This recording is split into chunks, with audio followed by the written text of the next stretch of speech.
in the 3rd District. Dig it? The people out there live there, deserve the right to be here, and they're going to come in here as long as I'm in here.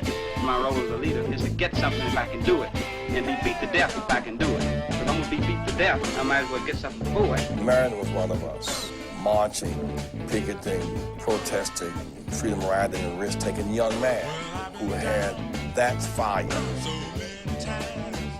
And the day has come when we design our own past and our own future for us and by us.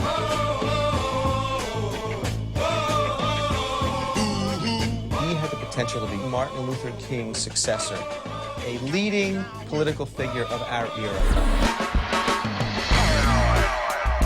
Last night, Marion Barry Jr., mayor of Washington, D.C., was arrested of possession of crack cocaine. White people thought, finally, we got him, he's guilty. Black people thought he was set up. There is no justice in America for the black man or the black woman. Let us not deceive ourselves. Marion Barry is a pathological liar. He's a crackhead. We're a racially charged city anyway, and this just lit a match. Marion Barry is a role model for every black man that's in this city that was scared to get up and brush the dust off. He's back.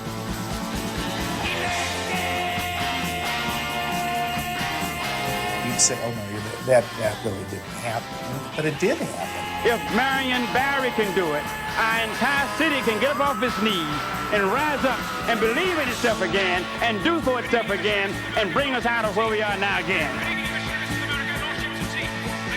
Storms don't last always. There's always a silver lining in every dark cloud somewhere.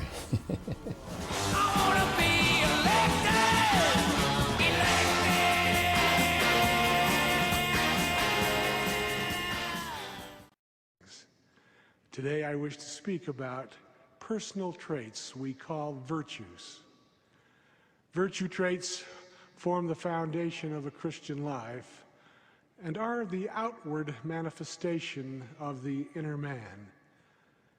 The spelling in English of many individual virtues concludes with the letters I-T-Y, integrity, humility, charity, spirituality, accountability, civility, fidelity, and the list goes on and on. Relying on literary license, I refer to the virtues ending in I-T-Y as the ity virtues. Ity is the suffix that means quality, state, or degree of being.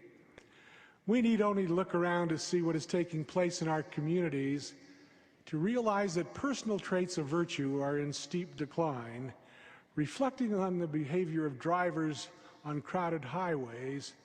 Road rage happens all too often. Civility is all but absent in our political discourse. As countries around the world face financial and economic challenges, fidelity and honesty seem to have been replaced with greed and graft. A visit to a high school will often subject you to crude language and immodest dress. Some athletes display poor sportsmanship and seldom show humility unless publicly exposed for legal or moral infidelities. A large segment of our population feels little personal responsibility for its own temporal well-being. Some in financial distress blame bankers and lenders for loaning some to satisfy insatiable wants rather than affordable needs. On occasion, our generosity in support of good causes wanes as our appetite to acquire more than we need prevails.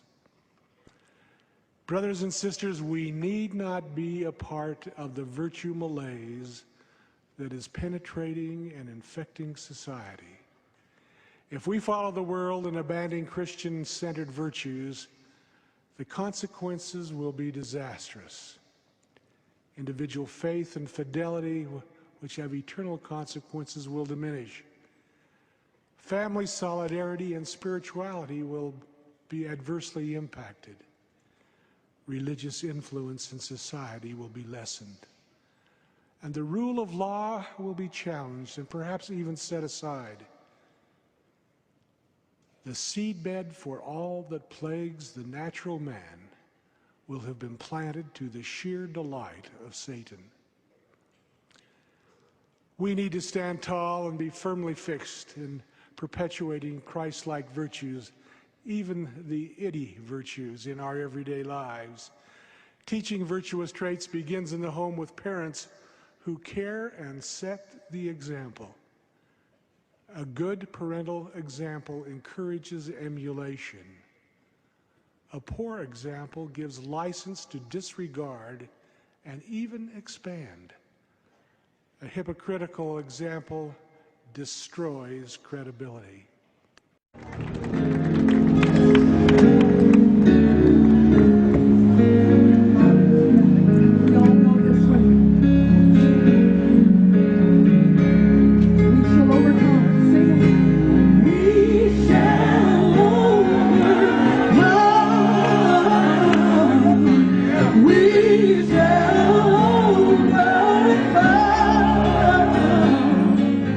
That I don't hate anybody. There's not hatred in my heart. Folk are going to talk against us. They've already started it in the media with me. That's all right. They don't understand. I nearly died a couple years ago. Their words are not about to kill me. Come on, I got some lions out here. Lift your hands and shout unto God. Hey! We're going to have to stand up in all the conversations around the city when somebody is sounding off about you being a bigot because you believe the Bible. You're going to have to get armed and dangerous, not physically, emotionally. Don't let people get you talking about gay rights. This is not about a gay right. There's a difference between civil rights and sacred rights. That marriage has been defined by God, and everybody in America does not have an equal civil right to get married. Two close relatives cannot get married because it's not good for the culture. A man cannot marry a 3-year-old because it's not good for the culture. You with me? There are limits that we have put on this thing, so somebody declaring it's a civil right is inanity. Good morning, my brothers and sisters. To some of America's greatest pastors and preachers, the pastors and preachers who make up the Baptist Missionary Society, Baptist Society. There are a lot of issues that we agree on. There are some that we don't agree on. But that's democracy, first of all. And two, you all are the moral leaders of this community. Politicians ought to be moral. So when we disagree on something slightly or major, it's because I am a politician who's moral. And you are moral leaders who's standing on the moral compass of God. Now as to the issue that's at hand, I was not present on April the 6th. I was probably recovering from my transplant. Incidentally, thank you all for your prayers. I was not present. If I had been, I would have voted no. Because I believe, as coming out of the civil rights movement, you all differ with me on this to some extent, but that's all right, that coming out of the civil rights movement, where I've gone through gunfire and everything else, I believe in human rights. I believe in civil unions. You all don't. But it's okay. But we do agree we have to say no to same-sex marriage in D.C.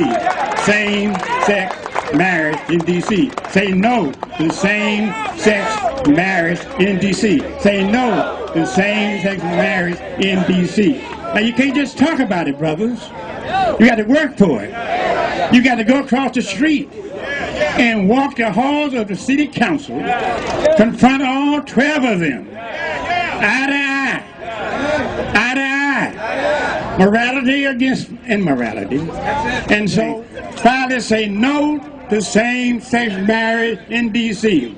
Say no to same-sex marriage in D.C. Say no to same-sex marriage in D.C. Thank you, my brothers and sisters, and thank you for your prayers.